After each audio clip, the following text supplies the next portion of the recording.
ముందు ఏ విధంగా ఉండాలి అని శ్రీ భగవాన్ ఇక్కడ తెలియజేస్తూ ఉన్నారు.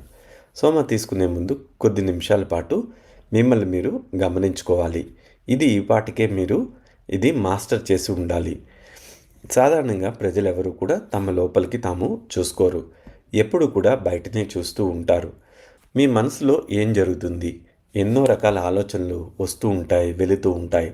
దాంట్లో ఈర్ష్య ఆలోచనలు, కోపం ఆలోచనలు, అసూయ ఆలోచనలు, ఇలాంటి చెత్త ఆలోచనలన్నీ కూడా నిరంతరము ప్రవహిస్తూ ఉంటాయి. ఇది మీ యొక్క ఐశ్వర్యము, మీ యొక్క ఖజానా. అంతేకాకుండా కొన్ని మంచి విషయాలు కూడా జరుగుతూ ఉంటాయి. కానీ ఎక్కువగా మీకు చెడ్డ ఆలోచనలే కలుగుతూ ఉంటాయి. శ్రీ భగవాన్ అంటున్నారు, ఇది మంచి చెడు అని నేను చెప్పను, కానీ మీకు అర్థమయ్యేదానికి ఈ పదాలను నేను వాడుతూ ఉన్నాను. సో మీరు భయపడకుండా దీన్ని చూడాలి. కానీ మీరు దీనిని చూడరు. మీరు మీ గురించి మంచివాళ్ళు అనుకుంటూ ఉంటారు. అంతేకాకుండా ప్రతి ఒక్కరూ చెడ్డవాళ్ళు అనుకుంటారు. మీరొక్కరే మంచివాళ్ళని ఆలోచనతోనే మీరు ఉంటూ ఉంటారు.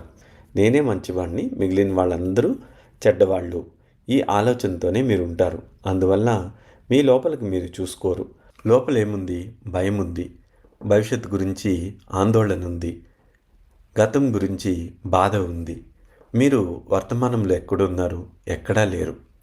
ఎందుకంటే వర్తమానంలో ఏమీ లేదు. ఈ లోపల ఈ తమాషా అంతా జరుగుతూ ఉంటుంది. ఇదే మీ సత్యము. మీ లోపల ఏం జరుగుతుందో చూసేదానికి మీరు ఏమాత్రము ఖాతరు చేయటం లేదు. కానీ మీకు ఆధ్యాత్మిక శక్తి కావాలి అంటే దీన్ని చూడటం అనేది మీరు తెలుసుకోవాలి.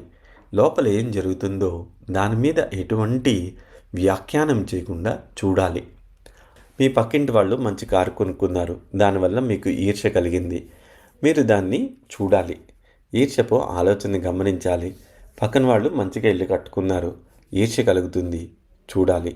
బయట వెళ్ళినప్పుడు అబ్బా ఎంత బాగుంది అని మాట్లాడుతూ ఉంటారు. కానీ లోపల పూర్తిగా అసూయ నుండిపోయింది, నాకు ఇలాంటి ఇల్లు లేదు అని చెప్పి. ఇలాంటి ఆలోచనలు అనేవి మీకు లోపల కలుగుతూ ఉంటాయి. కానీ బయట ఎంతో మంచిగా మాట్లాడుతూ ఉంటారు. ఇదంతా కూడా బాగానే ఉంటుంది. కానీ లోపల మీరు పూర్తిగా ఈర్ష్యతో ఉన్నారు. బయట ఎంత మంచిగా మాట్లాడినప్పటికీ లోపల జరుగుతున్న దాన్ని గమనించాలి. దాన్ని గమనించటం అనేది నేర్చుకోవాలి. అదే నిజమైన ధ్యానము. మిమ్మల్ని మీరు ఎటువంటి నిర్ణయం లేకుండా చూడటమే నిజమైన ధ్యానము అని చెప్తున్నారు. ఎవరికైనా ఐశ్వర్యం కలిగిందనుకోండి, వెంటనే అయ్యయ్యో వీళ్ళకి ఐశ్వర్యం వచ్చిందని అనుకుంటుంటారు. ఆ లోపల అయ్యయ్యో అని అనుకుంటున్నారు కదా, దాన్ని చూడండి. దాన్ని చూసినప్పుడు మీరు సోమాన్ని తీసుకోవడానికి సిద్ధమయ్యారు.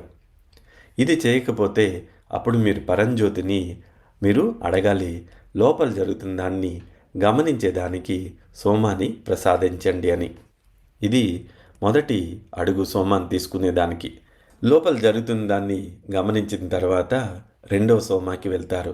అది మీ హెంకు చెందిన లేదా పరంకి చెందిన సమస్యల గురించి మీరు ప్రార్థన చేసి ఆ సోమాన్ని తీసుకోవాలి.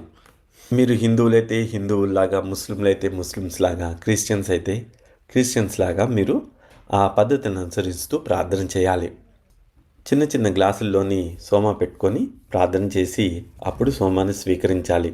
మీ కోరికలు నెరవేర్చుకునేదానికి మీరు సోమాన్ని స్వీకరిస్తూ ఉండొచ్చు. మీ కోరికలు ఇతరులకి హాని కలిగించకుండా ఉంటే సరిపోతుంది. చివరిది మీరు సోమ తీసుకోవాల్సింది ఆనందమయ కోశం గురించి. అన్ని కోశాలు సరి అయినప్పుడు ఆటోమేటిక్గా అన్నీ మీకు జరుగుతూ ఉంటాయి. మీకు ఆనందానికి సోమ ఇస్తాము. ఇది మూడో సోమ.